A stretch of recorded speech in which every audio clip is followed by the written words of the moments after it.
What did you see when you watched that fight? Look, Floyd needs to keep doing what he's doing, which is fighting complete tomato cans who we've never heard of before. I've never seen anybody in the history of America get so rich and so famous out of having complete wimps throwing punch at their faces. And I know what you're saying. You're saying, well, it's happened before. What about Rihanna? Shame on you, classless. I will not stand for that. I will not. What's up guys, Concrete Breakdowns here. Today we'll be breaking down the gangster from the mean streets of Westland himself, the bad guy, Chael SONNEN. Grab a snack, comment for the algorithm, like and subscribe, let's go! Alright, because I highly doubt you clicked on this thumbnail without knowing who Chael SONNEN is, I'm going to refer to this video from Keon instead of doing an introduction. How good was Chael SONNEN actually? It goes in detail over the career of SONNEN and highlights what he has done in the sport, quality content. Okay, great. So I'm always looking for subjects to break down that haven't been covered yet. To my surprise, when I tried to find any technical analysis on a fighter with as big as a name as Chael SONNEN, I didn't find a single video.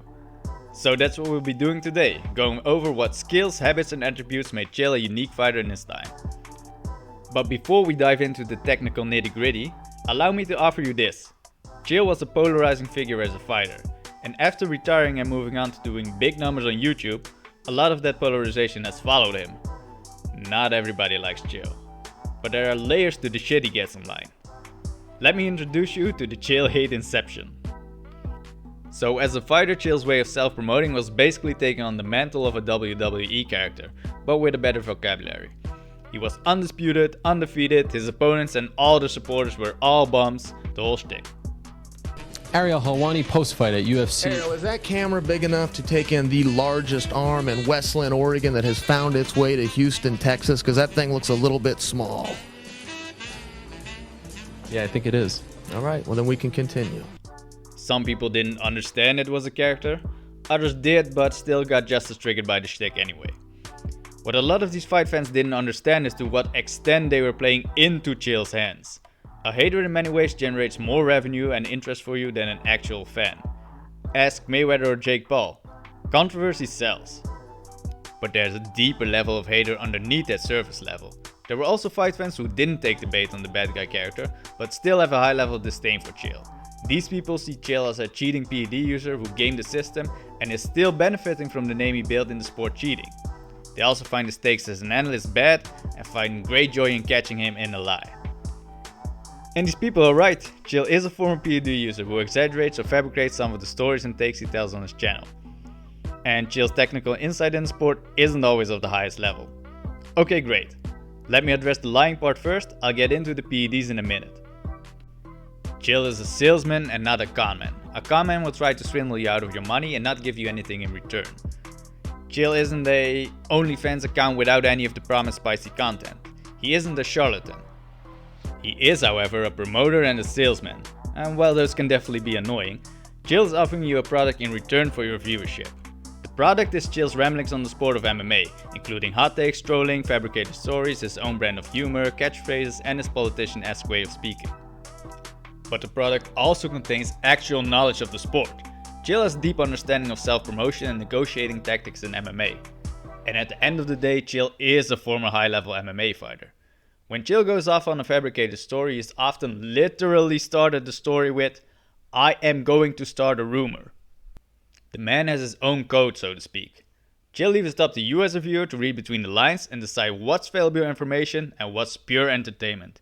He never tried to sell himself as an objective sports journalist. He sells himself as a trolling entertainer, and if you don't think his product is entertaining or worthwhile, you have the option not to exchange your viewership for his product. I don't get how this isn't obvious. Seeing people fume over the latest Chael controversy is always super entertaining to me. Moving on to the PEDs. So preparing this video, I've seen about 100 versions of the take, Chael is a mediocre wrestler who pumped himself full of steroids and was still a bum. So the idea would be that the quote-unquote only little success Chael had as a fighter was because of his PED usage. Okay, great. First of all, if you think making it to fighting for a UFC title isn't noteworthy, you kind of have a warped view of the sport, but that's neither here or there. Let's think about how much of an unfair advantage Chael actually had over his opposition in the UFC. Let's take Chael's best win on paper over a prime Nate Marquardt for example. Nate was on a savage 3-fight knockout streak at the time, and Chael dominated Marquardt in a 3-rounder at UFC 109. Love myself some Nate Marquardt. Not exactly the poster boy for natural fighters. Rival Anderson Silva himself was flagged for drostanolone and may or may not have been using during his reign as champion. Let's face it guys, even if your favorite fighter isn't on steroids right now, he's probably benefiting from the super physiological amount of muscle mass he gained during a cycle in his early 20s. If you read the scientific literature, or just watch More Plays More Days like I do, you learn to understand that USADA isn't cleaning the sport to the extent they proclaim, which in turn gives you perspective on how easy and rampant steroid usage was in the Wild West, the time Chael competed in. An unknown but large percentage of Chael opposition has benefited from exogenous androgen usage and other illegal performance aiding compounds. This definitely diminishes the argument that Chael's biggest factor in his combat sport success was his PED usage. There was, to a degree, a level playing field. Taking banned compounds in a full contact combat sport is definitely not something that should be applauded.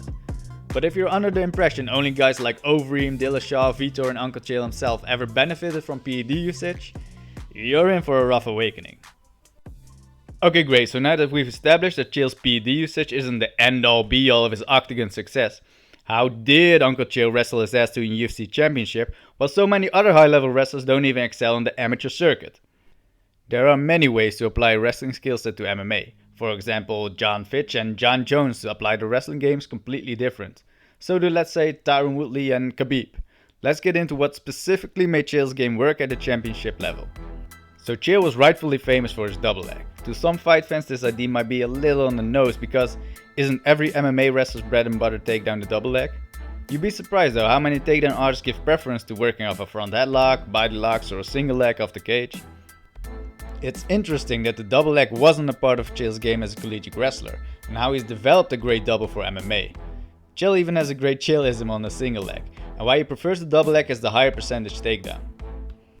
Now, Chael wasn't necessarily blessed with the timing and technique of a GSP-esque, explosive, great reactive takedown, one that exploits the opponent's forward pressure and hits their hips at the perfect time for an effortless takedown. Now, Chael's takedowns were a lot more workmanlike, both in technique and application. Chael didn't wait for the perfect opportunity to shoot, he just went after doubles hard and often, driving hard and eventually turning a corner for the finish. Chael works to get you down. Whether you strike him on the way in or even flat out sprawl on him, he'll force himself into top position anyway. You can imagine that working at a suicidal pace to get a takedown isn't a winning strategy for most fighters. After all, panic wrestling is a quick way to drain your own gas tank and get yourself finished in a fight. So there are a few reasons why Chael managed to make the strategy work in spite of that. Some of them are physical. Chael actually had great wrestling conditioning and other attributes that made this possible. Some are skill related. Chael was a very solid MMA wrestler who could get to top position off of less than ideal setup shots. But most of it was strategy related. We'll get into Chael's ground game in a second, but Chael was not planning on taking any risks of the opponent getting to his feet, nor expending high amounts of energy once the fight hit the ground. This meant a giant percentage of energy could go to these workmanlike, relentless takedown attempts. The last factor that played into Chael's double leg success was regulation. Chael's prime was around 2012 and the rules were pretty wrestler friendly before 2017. Without going into too much depth, pre-2017 you could basically win a fight by being in top position, regardless of what the opponent did on the bottom. So let's say you're Chael's opponent and you're doing pretty well in the fight. Doing decent damage on the feet, defending a good percentage of the takedowns. Eventually halfway the round you get taken down, but you're doing great damage from the guard, throwing up submissions, elbows. Pre-2017, the judges probably just gave that round to Chael. Now you're one round in the hole, you gotta turn up the pressure on the feet to win the next round, and it plays right into Chael's strategy as, that's right, you're giving up your hips for those relentless double leg attempts. Chael's strategy was tremendously, annoyingly effective. And this is me painting a scenario where Chael's opponents were actually having success on the feet and in the guard, which definitely wasn't always a given. Let's get into how Chael managed to control his opponents from top position. Chael's ground game is really interesting because he did the exact opposite of everything you're taught in BJJ. Chael extended his arms constantly, putting them either on the ground or on the opponent's face, which allows for opponents to get wrist control, over and underhooks. This led to many submission losses by triangle and armbar. But as every strength comes with a weakness, every weakness comes with a strength. What makes Chael quite unique on the ground was the amount of time he spent in the guard position, cross-facing and chin pushing. An obsessive amount of time in Chael's fight was spent applying pressure on the opponent's face. No urgency to get the mount, no posturing up for the big damage, just a whole lot of face grinding.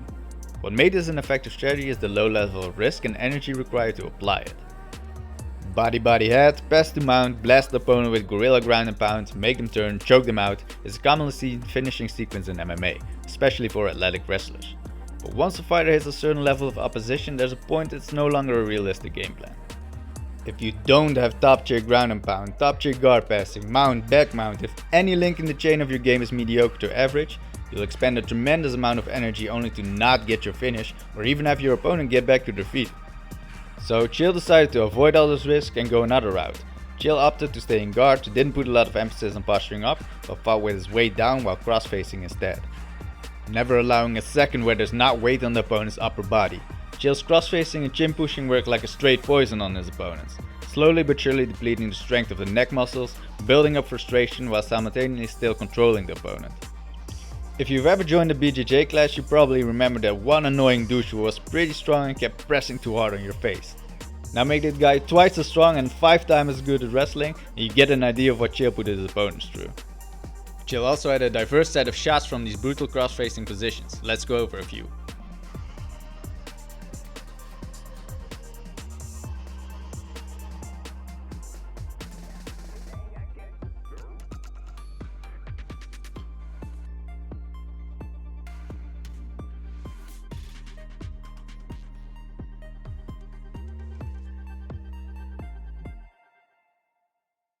So a giant part of Chael's top game was punching while cross-facing and face posting, but also punching into the crossface itself, creating this constant shifting pressure on the opponent's head. None of these shots necessarily had fighting potential, but just like chip damage in a fighting game, they helped Chael get a life lead over time. But the ground shots also simultaneously prevented the ref from interfering in his game plan with a stand-up. Chael had found a winning strategy and was not planning on changing it to please any crowd. He had his character to build up interest in his fights anyway. Now, a common misconception is that Chael didn't have any power at all. Chael actually has a few TKO finishes outside the UFC. And I know what you're thinking, but these guys actually have solid winning records. Chael wanted to either have a completely dominant position like a crucifix, or have the opponent's head stuck on the cage before he postured up and really went for a finish. It's all risk and energy management in the end. So Chael's takedown game and top control work like this overachieving tandem where the sum is greater than its parts. Now let me offer you a few things of note on Chael's striking. After all, every fight starts on the feet. What really surprised me going through the footage, I didn't remember this and never heard anyone else talk about it. Chael started off most of his fights kicking. The vast majority of his fights he opens up the round throwing kicks. It's one of those things no one really notices, like Chael's teammate Dan Henderson is famous for his right hand, but a giant part of his game was setting up that right hand with a stumpy little inside leg kick. For such a takedown heavy fighter, there's no better way to convince your opponent you're engaging in a kickboxing match. Worst case scenario, your kick gets caught and now you're wrestling from a single. It's a win-win scenario. I actually love this strategy from Chael. Okay, great. Now aside from opening up with kicks, Chael's striking wasn't necessarily anything to write home about, but it got the job done. Chael's right hand dominant but fought southpaw to remain in his wrestling stance. There are basically two trains of thought when it comes to striking posture for wrestlers in MMA. You can adopt more of an upright striking posture so you can maximize your ability in the striking, which sets up a smooth surprising takedown once you have convinced your opponent you're in a striking match. But you can also wrestle box out of a wrestling stance and basically punch your opponent in the face from a crouch. The latter was a strategy Chael adopted. Chael's a southpaw wrestler who cracks you in the face if you spend too much attention on your takedown defense, and considering Chael's skill set, that's probably the path that makes the most efficient use of his attributes. Alright, last up are the submissions. People commonly comment on how BJJ was Chael's Achilles heel, but that's not entirely accurate. Chael specifically fought in a way that gave the opponent every opportunity in the world to attack with submission from the guard. Either your guard game was good enough to find a submission on Chael before the clock ran out, or you were gonna lose from the bottom. Those were basically the options Chael's style presented. Losing by submission was much more a reflection of the risk and rewards of his strategy than his BJJ skills. Similar to how if you fight jab heavy out of a bladed stance, you're not necessarily bad at checking leg kicks, you just fight in a way you're more vulnerable to them. Chael actually commonly went for Americanas and arm triangles, anything that didn't require him to lose top position. And who doesn't remember that sweet guillotine in Shogun? That win actually aged pretty well, with Shogun returning to a competitive position years after he was supposedly shot. Chael's submission game was very opportunistic in nature. Once he had you entirely convinced he was gonna grind on you until the final bell, he'd switch that crossface into an arm attack or take your neck when you least expected it. So all in all, Chael was a pretty unique fighter in his era. He won't be the first or the last of the grinding wrestlers, but there aren't many southpaw wrestlers who specifically put that much emphasis on cross-facing from the guard, who also on top of that had a great double. Chael was one of those fighters who put a unique challenge in front of his opponents. I've always liked guys with very specific game plans or attributes because they test the division in those very specific ways. Do you really believe that Minotauro thought that a bus was a horse? That happened. That's it for the breakdown, guys. Make sure to subscribe to get your fix of more unique breakdown content. Thanks for tuning in. Undisputed, never lost a round. Bodies hit the ground when the bad guy comes to town. American gangster, this man